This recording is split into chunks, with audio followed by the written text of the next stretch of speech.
My husband did not spare me on Mother's Day and made me do everything all alone. Now, he's going crazy because I greeted him Happy Father's Day and never lifted a finger ever since. This morning I woke up early to order myself coffee so he could take our son to pick it up and surprise me. Then they went to the grocery store, thoughtfully picked out my favorite breakfast and came home. My husband made half of the breakfast and then asked me to make the other half. No problem. He acknowledged that he was asking me to do the work and still taking credit for the benefit of our kids' experience and memories. It was no problem until he went upstairs to go to the bathroom, and after 45 minutes I walked upstairs to check on him and he was asleep in our bed. He slept the entire afternoon. Later that day I was doing the absolute mountain of dishes and he asked me to make a grocery list. I asked if he could please make the list because I was in the middle of doing the dishes, and further tried to coax him by playfully using Mother's Day. I really didn't want to drop what I was doing to look in the fridge. He was already standing right in front of me to tell him what we needed for dinner. He knows what the ingredients are. He could easily look himself, but he insisted I help him. I was super frustrated, so I took a deep breath, washed and dried my hands, and then opened the fridge and started telling him what we needed. He could sense my frustration and called me on it. I explained that I was really hoping he could make a list himself just this once because I was in the middle of doing the dishes. I explained that when I make a grocery list I just look at what we have and write down what we don't have,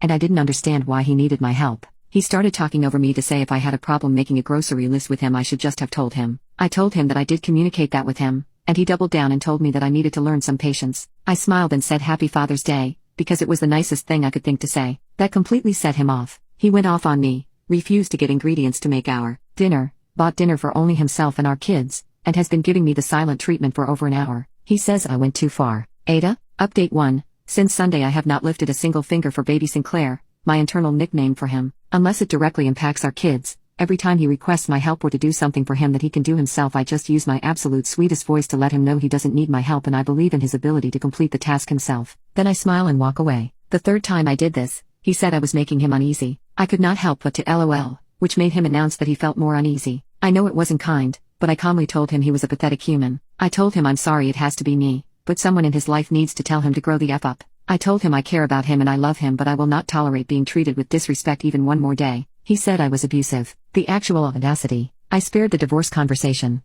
I began to gray rock to throw off his cycle of attempting to rope me back into the argument from the other day. I have calmly listened to him gush over his love for our family, and how much he loves and appreciates me and thinks I am an amazing mom. He says he loves me, but all I hear in my head is his voice screaming effing beach at me. It all sounds so obviously disingenuous. I told him his words mean literally nothing while his behavior is the same. It's like saying waffles have legs. It sounds unbelievable, and if I don't see it with my own eyes, I'm not believing it. I told him regardless of whether in the end we stay together or not, we need to go back to therapy as a duo and separately. I told him he needs to take steps today to move forward with therapy and treating his mental health appropriately. He agreed, but no evidence of walking waffles yet. I am surprised at my ability to completely refuse to do anything he can do himself. I'm more surprised that he's actually doing the tasks himself. I have tried this before and he ultimately bullies me into doing the task. Not this time. He keeps complaining about his results in ways that are so juvenile and manipulative, always leaving the impression that if I had just done it for him it would have been done correctly. I just smile and tell him he did a good job with the task and tell him that it sounds like he needs more practice and eventually, it will become second nature. I am feeling his attempts to make me miserable, but it is rolling right off of me, at least for now.